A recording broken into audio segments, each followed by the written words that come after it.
आज नहीं तो कल, कल नहीं तो परसों सच्चाई की जीत होती है। जनता ने जो प्यार और सपोर्ट दिया उसके लिए मैं बहुत बहुत धन्यवाद करता हूँ। एक 11 महीने, 1 साल 11 महीने और 29 दिन का दंड होता तो पर्याप्त नहीं होता इस डिस्क्वालिफिकेशन के लिए। यह आवश्यक है कि 2 साल का हो, नहीं तो डिस्क्वालिफिकेशन लागू नहीं होता। अब रोचक बात यह है कि 2 साल इस दंड के लिए मैक्सिमम है, और आज तक जिन लोगों को इसका अनुभव है वो जानते हैं कि 2 साल का कभी भी दंड जो मैक्सिमम पनिशमेंट होता है नहीं दिया गया है। लेकिन उसको छोड़िए, अगर आपको मैक्सिमम पनिशमेंट देना है दंड, तो जो आप सेंटेंसिंग की कार्रवाई कन्विक्शन की कार्रवाई से अलग होती है। मैं पहले कन्विक्ट कर दूंगा आपको, उसके बाद मेरे को अलग एक सुनवाई करनी होती है सेंटेंसिंग में। तो माननीय जज ने कहीं ये कोई कारण नहीं दिया, कोई औचित्य नहीं बताया कि क्यों हमने आपको 2 वर्ष का मैक्सिमम अधिकतम दंड दिया है। अगर उन्होंने कोई कारण नहीं बताया, 15 मिनट में सेंटेंसिंग, राहुल गांधी जी गए थे कोर्ट, तो अगर आप कारण नहीं बताओगे तो उसका आधार नहीं होगा, तो 2 वर्ष कैसे आपने लागू किए एक साथ? 8वां उन्होंने कहा कि ये तो हैबिचुअल ऑफेंडर है। हमने चार्ट दिखाई, 13 केसेस में एक में भी कन्विक्ट नहीं हुए राहुल गांधी जी, एक में भी। सबके सब 13 केसेस बीजेपी कार्यकर्ताओं द्वारा हैं। मैं आपको एक केस कार्यकर्ता द्वारा फाइल करके मैं कह दूंगा कन्विक्ट हो आप। एक 14वां केस है जिसपे कन्विक्ट नहीं हुए, राफेल का कंटेम्प्ट है, जहां मैं पेश हुआ था, वहां पर अपॉलॉजी मान्य है, वहां भी कन्विक्ट नहीं हुए। और वो राफेल वाला वक्तव्य 14 नवंबर 2019 का है। ये वक्तव्य जो कोलार में हुआ वो 14 अप्रैल 2019 का, 8 महीने पहले का है। तो आप कोलार के लिए कन्विक्ट नहीं कर सकते ऐसे वाक्य के आधार पे जो 8 महीने बाद हुआ। इस प्रकार के मैं आपको कई और मुद्दे दे सकता हूं। इसका मूल उद्देश्य क्या है? मूल उद्देश्य है ये बताना कि ये कन्विक्शन हमारा पूरा विश्वास और आशा है, हमारा हौसला है कि निकट भविष्य में ये कन्विक्शन एक्विटल में बदल जाएगा। अपील इसकी चल रही है, कन्विक्शन की बात कर रहा हूं। तब तक, जब तक ये चलती है, तब तक आप किसी व्यक्ति को डिस्क्वालिफिकेशन के आधार पर निष्कासित कैसे रख सकते हो, उनका स्थान रिक्त कैसे रख सकते हो, उनको जितने लोगों ने, आप जानते कितने लाख लोगों ने उनको चुनावित किया, उनको आप वंचित कैसे रख सकते हो इस पद से। और इसलिए बैलेंस ऑफ कन्वीनियंस चाहती है कि ऐसे केस में आपको स्टे करना चाहिए। हमारी दलील मान के उन्होंने स्टे किया। अब अंतिम बात हिंदी में, अगर जरूरत होगी तो मैं संक्षेप में अंग्रेजी में बोल सकता हूं। उसमें ऑर्डर जो शाम को आएगा उसमें उन्होंने 2 लाइन जरूर कही है कि अगर श्री राहुल गांधी को जो उच्चतम न्यायालय का आदेश है उसका आभास होता तो शायद वो और रिस्ट्रेंट रखते। इसमें मैं आपको 2-3 चीजें विनम्रता से कहना चाहूंगा। आप मूल मुद्दे की बात करिए, जो कन्विक्शन स्टे है उस पर आप बात नहीं करना चाहते हो, इसलिए आप ये 2 वाक्य को ऐसे पढ़ रहे हो जैसे कि उच्चतम न्यायालय ने कुछ कहा है। मूल मुद्दा है कि आपने स्टे करना है कि नहीं कन्विक्शन को, और वो स्टे हो गया है। दूसरा जो ये जिक्र है इसका, उसमें ये लिखा है कि अगर ये राफेल वाला ऑर्डर पहले आया होता, ये तो हम दोनों की बात, मानी हुई बात है कि राफेल का ऑर्डर 8 महीने बाद आया था, तो इसलिए उसका कोई लागू होने का सवाल नहीं उठता। बार बार निचले कोर्ट्स में भी ये प्रयत्न किया गया, सीधे या परोक्ष रूप से, कि श्री राहुल गांधी माफी मांगे। आज की बात नहीं कर रहा हूं मैं, निचले कोर्ट्स की बात कर रहा हूं। क्यों? क्योंकि आपको उस पर राजनीतिक नंबर बनाने थे, आपको विकृत करना था, आपको पक्ष एक ऐसा रखना था कोर्ट के जनता के सामने जो गलत है। श्री राहुल गांधी ने बार बार कहा है कि वो सिद्धांत पे लड़े हैं, उनका बिल्कुल कोई रूप से ये इरादा नहीं था।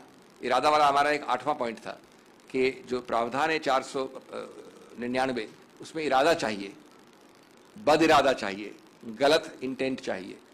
और इसमें एक बड़ा रोचक वाक्य है एविडेंस वाले का कि मुझे राहुल गांधी के बद इरादे के बारे में कोई ज्ञान नहीं है, कोई संज्ञान नहीं है, ये लिखा है उन्होंने, कंप्लेनेंट ने। तो हमने ये कहा कि जब ये है सिचुएशन तो आपको किसी रूप से ये कन्विक्शन स्टैंड नहीं होना चाहिए। हमारी दलील मानी गई, पूरी तरह से बहस दूसरी तरफ से भी हुई थी, इसलिए ये बहुत ही संतुलित ऑर्डर है। जैसा मैंने कहा, ये विजय है लोकतंत्र गणतंत्र की, लोगों की, सिद्धांतों की, संविधान की और कानून की। बहुत बहुत धन्यवाद। शुक्रिया अभिषेक जी। सुप्रीम कोर्ट के आदेश के बाद अगला कदम लोकसभा में स्पीकर को लेना।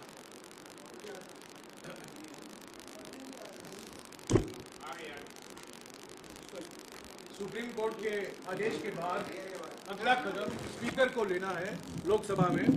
हमारे कांग्रेस पार्टी के संसदीय दल के नेता लोकसभा में अधीर रंजन जी यहाँ मौजूद हैं। वो आप इस विषय पर बताएंगे, क्योंकि वो स्पीकर साहब के साथ संपर्क में हैं। वो आपको ये इस बात पर कुछ बताएंगे। अधीर रंजन जी।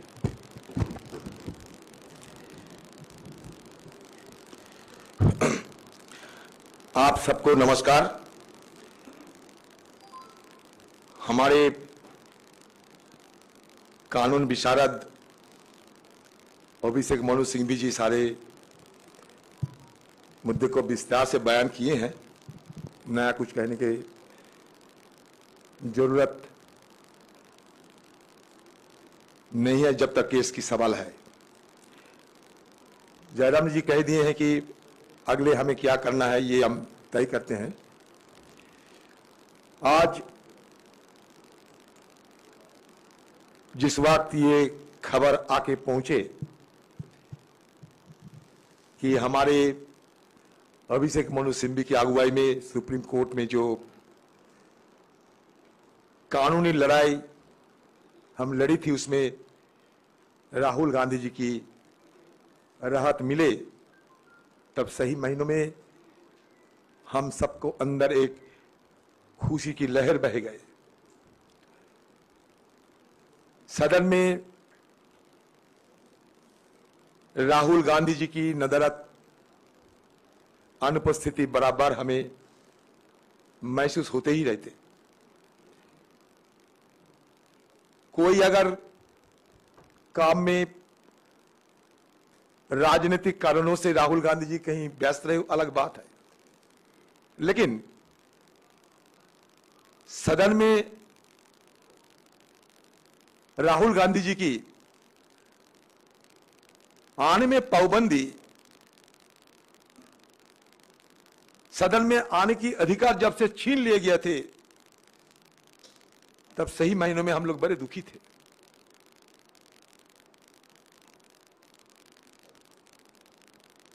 ये राहत की खबर सुनते ही तुरंत मैं इस सदन के अंदर पहुंचे और पॉइंट ऑफ इंफॉर्मेशन की हवाला देते हुए पीठ में जब हमारे चेयरमैन राजेंद्र अग्रवाल साहब बैठे थे, तब उनके पास बात रखी कि सुप्रीम कोर्ट से राहुल गांधी जी की राहत मिल चुके हैं। अब सारे पाबंदी हटा के जल्द से जल्द उनके सदन के अंदर वापसी के लिए कार्रवाई शुरू करना चाहिए। उनकी सदस्यता जिस त्वरित गति से संपन्न हुई थी, आप सबको जानकारी है कितनी त्वरित गति से उनकी सदस्यता खारिज हुई और उसके साथ साथ मकान भी खाली करवा गया। जब ये दिल्ली में लुटेन में बीजेपी वालों को कितने सारे नुमाइंदे सालों साल अपने बंगला में विराजमान रहते हैं, वो भी सदस्य ना होने के बावजूद, लेकिन वो परिवार, जिस परिवार हिंदुस्तान को तीन प्रधानमंत्री दिए हैं, जिस परिवार हिंदुस्तान के लिए एक नहीं दो बलिदान किए हैं, उस परिवार की सदस्य राहुल गांधी जी को मान लीजिए धक्का मारते हुए उनकी घर खाली करवा गया। इस तरीके की वेदना, निर्ममता साथ लेकर हम लोग चलते थे, लेकिन भरोसा तो थी कि आज नहीं तो कल सच्चाई की जरूर जीत होंगे, और वो आज हुआ है। हिम्मत ना खोना, सिर्फ आगे बढ़ते रहना। जो कहते हैं ये तेरा बस की नहीं, उन्हें कुछ करके दिखाना, यही मकसद लेकर चलते चलते आज राहुल गांधी जी की सच्चाई साबित हो चुके हैं। सनद रहे कि हमारे देश की और सभ्यता की सबसे बड़ा पहचान होते हैं सत्यमेव जयते। आज जीत हुई सच्चाई की, हिंदुस्तान की करोड़ों की आम लोगों को आशीर्वाद, दुआ, समर्थन राहुल गांधी जी की सबसे बड़ा ताकत थी और इसी ताकत के बदौलत उन्होंने आज जीत हासिल किए हैं। अभी सदन की अंदर जाना बाकी है। स्पीकर से मुलाकात कर चुके हैं मैंने और स्पीकर साहब को दरखास्त भी किए हैं, गुजारिश भी किए हैं कि जिस त्वरित गति से राहुल गांधी जी की बर्खास्त हुई थी, उस त्वरित गति से ही उनको दोबारा वापस लाना चाहिए। स्पीकर साहब ने मुझे कहा कि सुप्रीम कोर्ट से जो कागजात है वो कागजात जल्द से जल्द हमारे हवाले कीजिए, बाकी हम क्या किया जाए देखते हैं। मैंने कहा स्पीकर साहब, यह सदन की गरिमा आपके हाथ में है, यह सदन की अभिभावक हो आप, सदन की हर सदस्य और सदस्या सबकी सुरक्षा आपको देना है। राहुल गांधी जी की जल्द से जल्द वापस लाके उनको अधिकार दिलाइए। मंगलवार को सदन में अविश्वास प्रस्ताव पर चर्चा शुरू होने वाला है।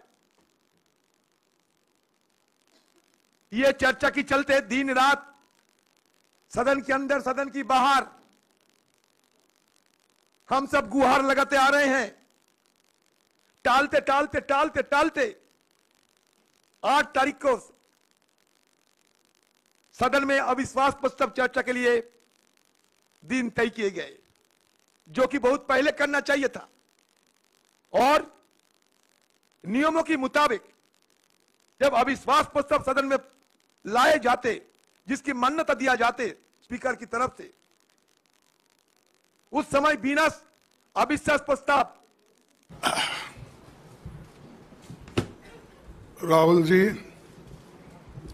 वेणुगोपाल जी, सिंघवी जी, जयराम रमेश जी, आदिर रंजन चौधरी जी और सारे मीडिया के मेरे दोस्तों, आज बड़ा खुशी का दिन हमको लगा कि डेमोक्रेसी की जीत हो गई, संविधान की जीत हो गई। सत्यमेव जयते जो हमारा नेशनल सिंबल के नीचे लिखा हुआ रहता है, वो उसका जीत आज हुआ है। इसलिए हम सारे लोग खुश हैं, शायद आप भी खुश होंगे, क्योंकि हमेशा ऐसा होता है कि हमारी बातें कभी नेगेटिव में ही जाते हैं, थोड़ा सा पॉजिटिव भी रहता है।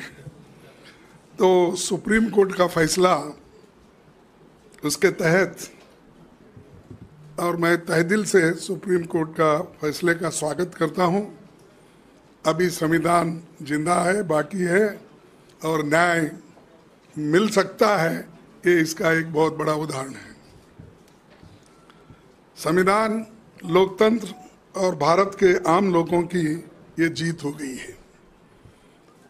सिर्फ राहुल गांधी जी का जीत नहीं है, सारे भारत के जनता की जीत है और डेमोक्रेसी की जीत है और संविधान के उसूलों की जीत है। इसीलिए एक बहुत बड़ा फायदा देश के लोगों को हुआ है। जो एक व्यक्ति लड़ता है सच्चाई के लिए, देश के हित के लिए और देश को मजबूती लाने के लिए, देश के युवाओं के लिए,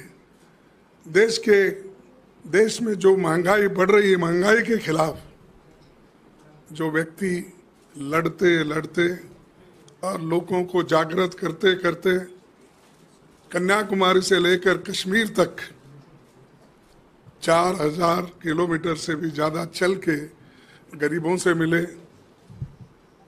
बच्चों से मिले, डॉक्टर, इंजीनियर, सभी लोगों से मिले। और आज मैं समझता हूँ उन सब की दुआएं हमारे साथ है, इसीलिए ये लोगों का जीत है, मैं ये कह सकता हूँ।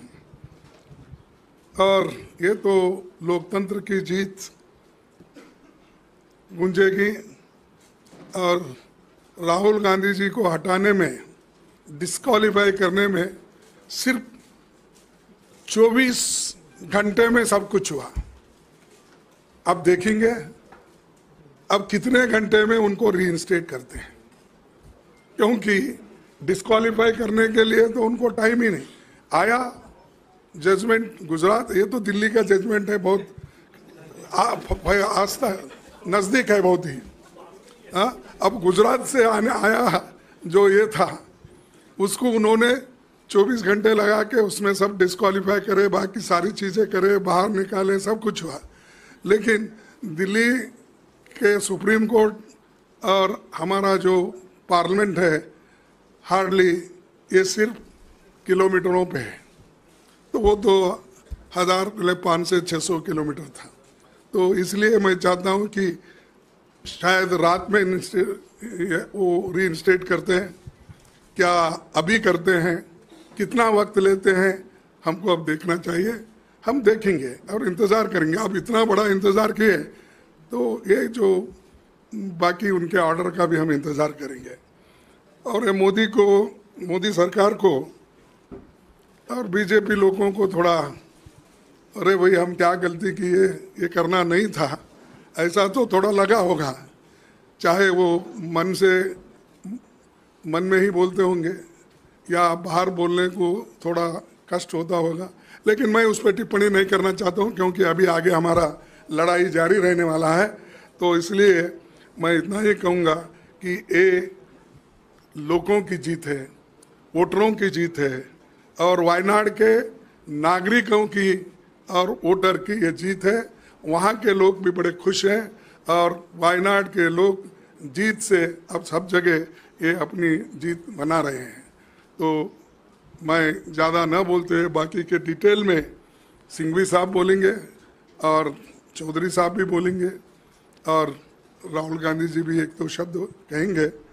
तो इतना कह के मैं आपको यही कहूँगा कि आप भी हमारे साथ कभी कभी खड़े होते हैं, इसीलिए आप सबको भी नमस्कार और दो शब्द कहने के लिए मैं उनसे शुक्रिया खड़गे जी। मैं राहुल जी से गुजारिश करूंगा, क्योंकि वो हमारे बीच में मौजूद हैं, वो कुछ शब्द आपके सामने रखें।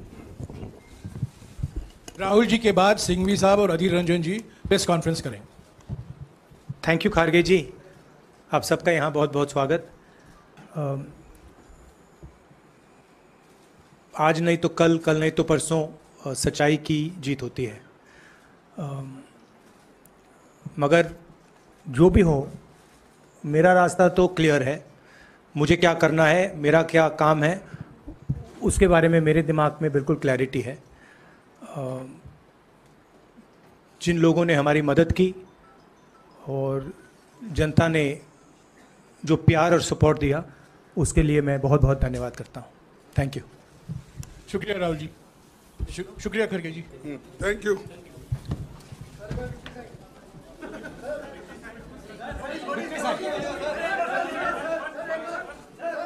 क्या विक्ट्री साइन, विक्ट्री साइन। अच्छा मैं करता हूँ तो अध्यक्ष।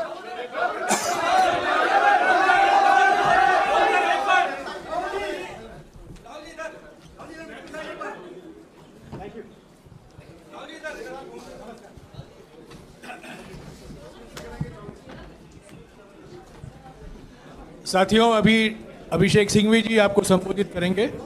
उसके बाद में कांग्रेस पार्टी के नेता लोकसभा में हमारे संसदीय दल के नेता अधीर रंजन चौधरी जी भी आपको संबोधित करेंगे। अभिषेक सिंघवी जी।